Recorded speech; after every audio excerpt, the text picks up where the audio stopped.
আজ হলো ভারতবর্ষের স্বাধীনতা দিবস। নায়রা, নীল আর বাবা সোসাইটি পার্কের বেঞ্চে বসে আছে। একটা ভারতীয় পতাকা পার্কের মাঝখানে রাখা হয়েছে। বাবা, আজকে আমরা স্কুলে আমাদের ভারতীয় পতাকা তুলেছি। টিচার আমাদের বললেন যে আজকে আমাদের স্বাধীনতা দিবস। উনি বললেন যে আজকের দিনে ভারতবর্ষ স্বাধীন হয়েছিল। হ্যাঁ নায়রা, উনি আর তোমাদের কি বলেছে? আমরা স্বাধীন হয়েছি কারণ আমার মনে নেই উনি আর কি বলেছিলেন।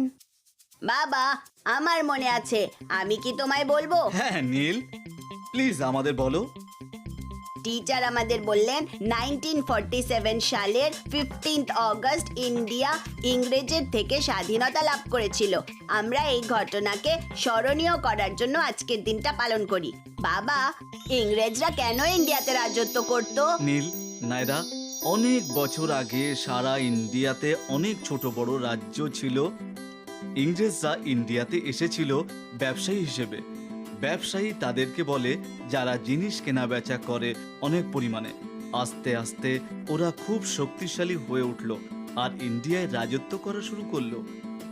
ও বাবা, টিচার আমাদের এটাও বলেছেন একটা এক্সিবিশনের ব্যাপারে, যা আজকে স্কুলের অ্যাসেম্বলিতে হতে চলেছে। উনি বললেন আমরা ওখানে ইন্ডিয়ার স্বাধীনতা দিবসের সম্বন্ধে আরো অনেক কিছু জানতে পারবো। আমরা কি আজ ওখানে যাব? হ্যাঁ নীল, ওই এক্সিবিশন বিকেল 4টেতে শুরু হবে। আমরা নিশ্চয়ই ওখানে যাব। নায়রা আর নীল দুজনেই খুবই উচ্ছ্বসিত এই এক্সিবিশন দেখার জন্য। একদিকে ভারতীয় স্বাধীনতা সংগ্রামের আর সংগ্রামীদের বই রাখা আছে, আর অন্যদিকে স্বাধীনতা সংগ্রামের ঘটনার আর 1947 সালের স্বাধীনতা দিবসের ফটো টানানো আছে। এছাড়াও ওখানে স্টেজ বানানো হয়েছে, সেখানে কেউ স্বাধীনতা দিবস সম্পর্কে বক্তৃতা দেবেন। 1947 সালের 15 অগস্টে ইংরেজরা তাদের ক্ষমতা ইন্ডিয়াকে দিয়েছিল। তারপরে ইন্ডিয়ার ওপর ইংরেজদের রাজত্ব শেষ হয়ে গেল। বাবা, ইন্ডিয়াকে ক্ষমতা দিয়ে দিয়েছিল এর মানে কি? নীল, নায়রা, ক্ষমতা দিয়ে দিয়েছিল মানে তুমি তোমার ক্ষমতা দিয়ে দেবে অন্য কাউকে কিছু করার জন্য। ইংরেজরা এই ক্ষমতা ইন্ডিয়াকে দিয়ে দেওয়ার পরে ইন্ডিয়া স্বাধীন দেশ হয়ে গিয়েছিল। সেদিন ইংরেজদের রাজত্ব শেষ হয়ে গিয়েছিল।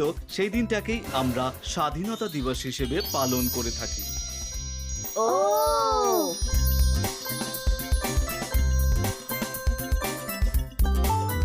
বাচ্চারা, তোমরা কি জানো আজকের দিনে লাল কেল্লায় কে পতাকা উত্তোলন করলেন? না। প্রতি বছর স্বাধীনতা দিবসে ভারতের প্রধানমন্ত্রী পতাকা উত্তোলন করেন। তারপরে উনি দেশের জনগণকে কিছু বক্তৃতা দেন। এই বক্তৃতাতে উনি সবাইকে হ্যাপি ইন্ডিপেন্ডেন্স ডের শুভেচ্ছা জানান আর আমাদের দেশের উজ্জ্বল ভবিষ্যতের কথা বলেন। ও হ্যাঁ, আমি আজকে সকালে টিভিতে দেখেছিলাম। হ্যাঁ সোনা, তোমরা দুজনে কি জানো ইন্ডিয়ান ফ্ল্যাগ কেমন দেখতে?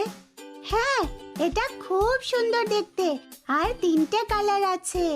আমি জানি এটাকে ট্রাই কালার ফ্ল্যাগও বলা হয়। হ্যাঁ, সবচেয়ে ওপরে আছে স্যাফরন কালার, মাঝখানে আছে হোয়াইট আর গ্রিন তার নিচে। এছাড়াও এটার মাঝখানে নেভি ব্লু কালারের অশোক চক্রও আছে। আমরা জানি এটা ইন্ডিয়ার এক অন্যতম গুরুত্বপূর্ণ ন্যাশনাল সিম্বল, আর আমাদের সব সময় এটা সম্মান করা উচিত। খুব ভালো, আমি খুব খুশি যে তোমরা স্বাধীনতা দিবসের ব্যাপারে এত কিছু জানো। যাও, এখন গিয়ে নিজেদের সিটে বসে পড়ো। আমি তোমাদের বলবো 1947 এর 15 অগস্টে ইন্ডিয়ার স্বাধীনতার সময় কি ঘটেছিল। ইংরেজরা ইন্ডিয়াতে তাদের রাজত্ব শেষ করে দিল, আর জওহরলাল নেহেরু হলেন স্বাধীন ভারতবর্ষের প্রথম প্রধানমন্ত্রী। উনি ওনার ঐতিহাসিক বক্তৃতা দিয়েছিলেন, যাকে ক্রিস্ট উইথ ডেস্টিনি বলা হয়। 1947 এর 14 আর 15 অগস্টের মাঝখানে মধ্যরাত্রে। এই কারণে অনেক মানুষেরা ভারতীয় স্বাধীনতাকে বলে ফ্রিডম অ্যাট মিডনাইট। ও সেই দিন থেকেই আজকের দিনকে আমরা স্বাধীনতা দিবস হিসেবে পালন করি। আজকের দিনে সেই সমস্ত মানুষকে সম্মান জানানো হয় যারা আমাদের স্বাধীন হতে সাহায্য করেছেন আর যারা আমাদের সব সময় নিরাপদে রেখেছেন সমস্ত শত্রুদের হাত থেকে। চলো সবাই আজ প্রমিস করি যে আমরা সব সময় ইন্ডিয়াকে সম্মান করব আর সবার সাথে ভালো ব্যবহার করব। জয় হিন্দ। জয় জয় হিন্দ। জয় হিন্দ। জয় নীল, নায়রা আর বাবা এখন ফটো এক্সিবিশনগুলো দেখছে। ওরা গেল আর দাঁড়ালো পণ্ডিত জওহরলাল নেহেরুর ফটোর কাছে, যিনি বিখ্যাত স্বাধীনতা দিবসের বক্তৃতা দিয়েছিলেন। নীল, নায়রা, তোমরা কি জানো নেহেরু তার বিখ্যাত স্বাধীনতা দিবসের বক্তৃতায় কি বলেছিলেন? হ্যাঁ বাবা। পণ্ডিত নেহেরু বলেছিলেন যে ইন্ডিয়া অতীতে অনেক কিছু সহ্য করেছে, কিন্তু এখন ভবিষ্যতের কথা ভাবার সময়। উনি এটাও বলেছিলেন যে এই পৃথিবীতে আমরা শুধুমাত্র আমাদের কথা বা আমাদের দেশের কথা ভাববো না, আমাদের সবার উচিত এই পৃথিবীতে তাদের সুন্দর ভবিষ্যতের কথা ভাবা। বলতে পারবে উনি কেন এমনটা বলেছিলেন? কেন বাবা? কারণ আমাদের সবার একে অপরকে প্রয়োজন। যখন আমরা কাউকে সাহায্য করব বা কারোর থেকে সাহায্য নেব, তখন প্রত্যেকেই খুশি হবে। অনেক কঠিন কাজও খুব সোজা হয়ে উঠবে। এছাড়াও উনি বলেছিলেন যে ইন্ডিয়া স্বাধীন হয়ে গেছে, কিন্তু আমরা শৃঙ্খলা মেনে চলবো, খারাপ ব্যবহার করব না, শুধুমাত্র আমরা স্বাধীন হয়েছি বলে। তারপর উনি সবাইকে ধন্যবাদ জানান যারা ইন্ডিয়াকে স্বাধীন হতে সাহায্য করেছেন। যখন এটা খুবই মুশকিলের ছিল, তখন উনি বলেছিলেন আমাদের সবসময় পরিশ্রম করা উচিত আর আমরা স্বাধীন বলে কারোর ক্ষতি না করতে।